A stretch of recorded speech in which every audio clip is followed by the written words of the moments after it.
received a call from a young girl. એક જુવાન દીકરીએ મને ફોન કર્યો She has 2 small children. અને એને 2 નાના બાળકો છે. She said, "Brother, my heart is broken to pieces. અને એ બેન કહેવા લાગી કે ભાઈ મારું હૃદય એ ભગ્ન અવસ્થામાં આવી ગયું છે. I was having a wonderful family life. મારું કૌટુંબિક જીવન બહુ સરસ હતું. But suddenly yesterday, my young husband, 40 years old, had a heart attack and he just died, brother. પતિ છે એની ઉંમર 40 વર્ષની હતી અને હાર્ટ એટેક આવ્યો અને તે મરી ગયા. I'm literally in the streets, brother. હવે હું એમ કે સડક પર આવી ગઈ છું ભાઈ. Only my husband was doing everything in our family.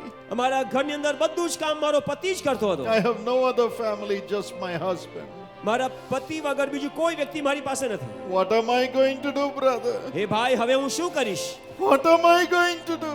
હવે હું શું કરીશ? How am I going to live? હવે હું કેવી રીતે જીવન જીવીશ? When I see my 2 children, I have no hope in જ્યારે life. મારા 2 બાળકની તરફ નજર કરું છું ત્યારે મને જીવનમાં કોઈ આશા દેખાતી નથી. Maybe you are also crying like that. હોય શકે તમે પણ એ રીતે રડી રહ્યા છો You're saying, I don't have any hope. અને તમે એમ કહેતા હશો કે મારા જીવનમાં કોઈ આશા નથી. You're saying, who is going to help me now?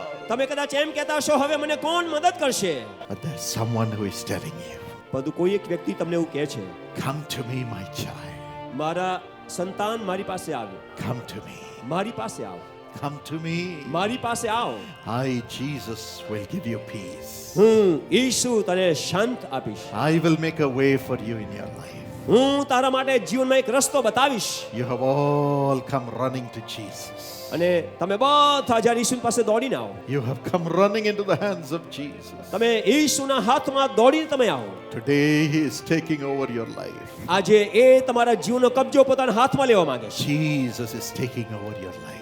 ઈસુ એ તમારા જીવનનો કબજો પોતાના હાથમાં લેવા માંગે છે. He will make a way for you. એ તમારા માટે એક રસ્તો કાઢશે.